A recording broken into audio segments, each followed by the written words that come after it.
Selamat malam para netizen dimanapun kita berada, salam inspirasi bagi kita semua. Ya, lagi-lagi ini akal bulus KPU menyembunyikan sumber data pemilu dengan Sirekap. Wow, sudah dibongkar habis-habisan oleh Roy Suryo begitu kan.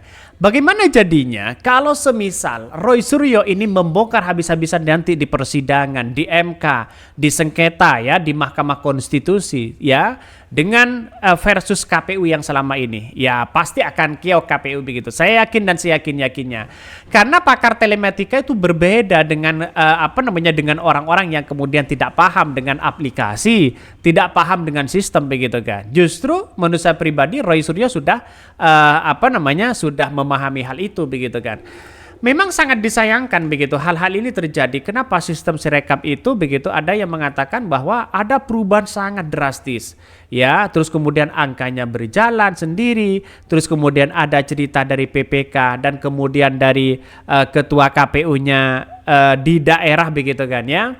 Juga mengatakan ada sesuatu yang aneh begitu kan.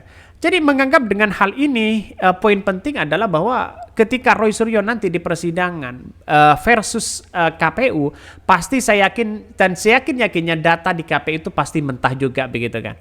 Itu yang menjadi perhitungan sekarang ini, walaupun datanya secara akumulasi Prabowo menang, tapi bagaimana versi dari seorang Roy Suryo. Kita tunjukkan aja nanti begitu kan.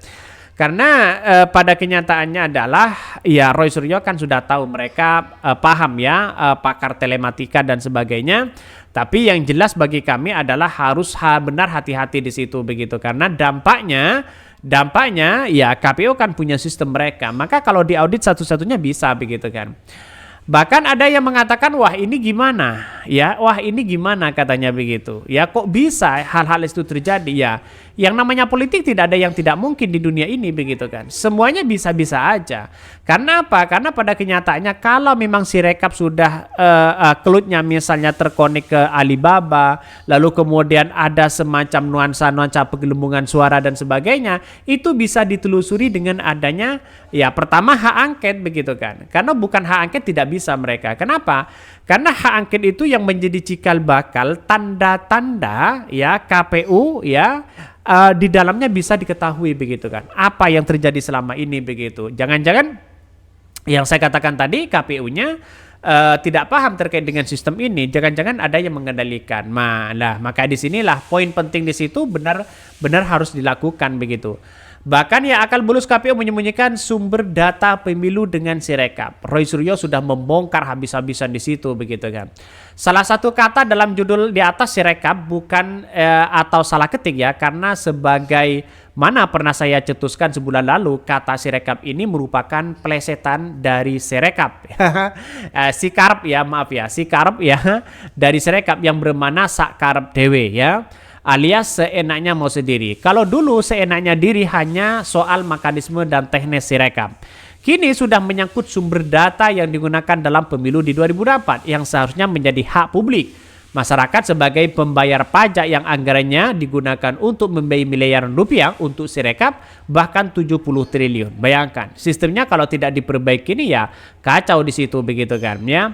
Kedua, paslon tersebut tentu sudah berusaha sebaik mungkin ya membekali gugatan dengan bukti-bukti yang lengkap dan ilmiah. Karena pengalaman tahun-tahun sebelumnya MK belum pernah sekalipun memenangkan gugatan di level Pilpres. Meskipun ya dalam tingkat pilkada hal tersebut pernah dilakukan. Hal ini karena selalu yang dijadikan patokan dalam gugatan Pilpres adalah persoalan kuantitatif bukan kualitatif ya. Demikian juga sulitnya membuktikan gugatan telah memenuhi syarat TSM terstruktur dan sistematis berdasarkan paradigma yang selama ini dianut oleh MK. Tapi kan lihat saja apakah MK akan memutuskan bahwa ini akan menggagalkan. Saya kira satu sisi masih 50-50, masih 50-50 begitu kan.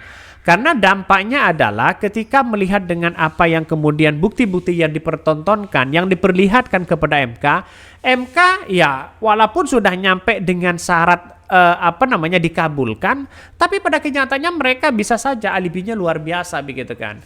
Karena dia berasumsi ya berasumsi di KPU begitu. Jadi saya kira ini bukan soal siapa yang menang, soal siapa yang kalah bagi bagi KPU. Yang penting ini hasilnya begitu kan. Ini hasilnya begitu. Siapapun yang kalah, siapapun yang menang. Tapi setidaknya ya kemenangan itu harus didasarkan dengan real yang ada. Kalau ada dugaan-dugaan kecurangan gimana? Di MK kan bisa diputuskan di situ begitu. Kalau MK-nya jujur begitu kan, begitu logikanya begitu kan. Maka terlebih ya bila mana melihat data pembanding yang akan diuji nantinya di MK adalah berdasarkan angka hasil pemilu yang diterbitkan oleh KPU berdasarkan pengumuman final.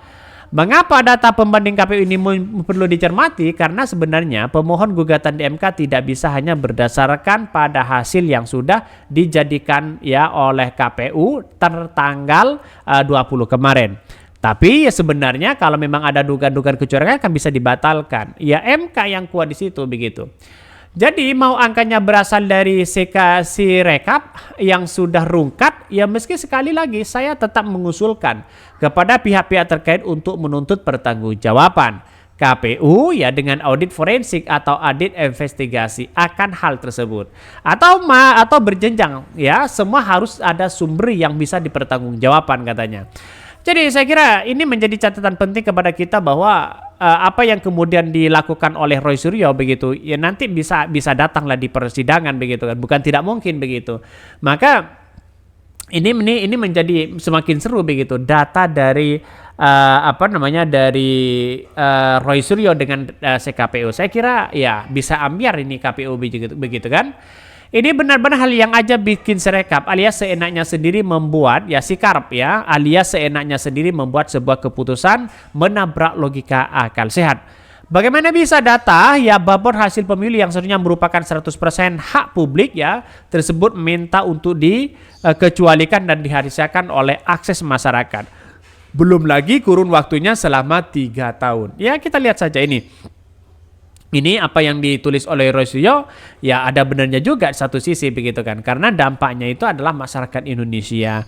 Jadi ini sudah dibongkar habis-habisan begitu kan bahwa KPU ya data pemilu itu dengan Sikarp bukan Sirekap, tapi bahasa dan Sirekap ya.